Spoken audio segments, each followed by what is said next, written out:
ಉದ್ದೇಶ ಇದೆ.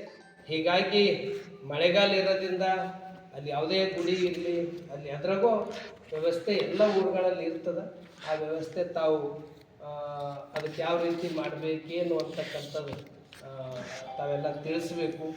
ವಿಶೇಷವಾಗಿ ದಾಡಿಗೆಯಲ್ಲಿ ನಾವು ಪ್ರವಚನ ಮಾಡಿದ್ವಿ, ಬೇರೆ ಬೇರೆ ಊರುಗಳಲ್ಲಿ ಎಲ್ಲ ಕಡೆ ನಾವು ಬಂದಿದ್ವಿ. ವಿಶೇಷ ಬಸವ ಜಯಂತಿ ಕುರುಕ್ಷೇಳಿಗೆದಾಗ ಒಂದು ಇಡೀ ಊರಿನ ಹಬ್ಬದ ವಾತಾವರಣ ಕುರುಕ್ಷೇಳಿಗೆಯಲ್ಲಿ ಭಾಳ ಅವರು ಆ ಸಂದರ್ಭದಾಗೆ ಪ್ರವಚನ ಮಾಡಿಸೋದು, ಆ ಸಂದರ್ಭದಾಗೆ ಇಡೀ ಊರು ಭಾಳ ಒಂದು ಭಕ್ತಿ ವಾತಾವರಣ ಕುರುಕ್ಷೇಳಿಗೆಯಲ್ಲಿ ನಡೀತದೆ. ಅನೇಕ ಊರುಗಳಲ್ಲಿ ಅದು ನಡೀತದೆ. ನಾನು ಕುರುಕ್ಷೇಳಿಗೆಗೆ ಹೋಗಿದ್ದು ನಮ್ಮ ಮಾಲಿಂಗ ಸ್ವಾಮಿಗಳು, ನಾವು ಬಸವಲಿಂಗ ಗುರುಗಳು ಅನೇಕರಲ್ಲಿ ಪ್ರವಚನ ಮಾಡಿರ್ತಕ್ಕಂಥದ್ದು. ಮತ್ತು ಅಲ್ಲೊಂದು ಬಸವಣ್ಣವ್ರದ್ದು ಒಂದು ಗುಡಿನೂ ಇದೆ. ಅದು ಯಾವ ಗುಡಿ? ಬಸವೇಶ್ವರ ದೇವಸ್ಥಾನ.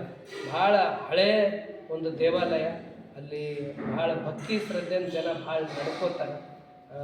ಎಲ್ಲ ಊರುಗಳಿಗೆ ಬಸವಣ್ಣವ್ರ ಮೂರ್ತಿಗಳು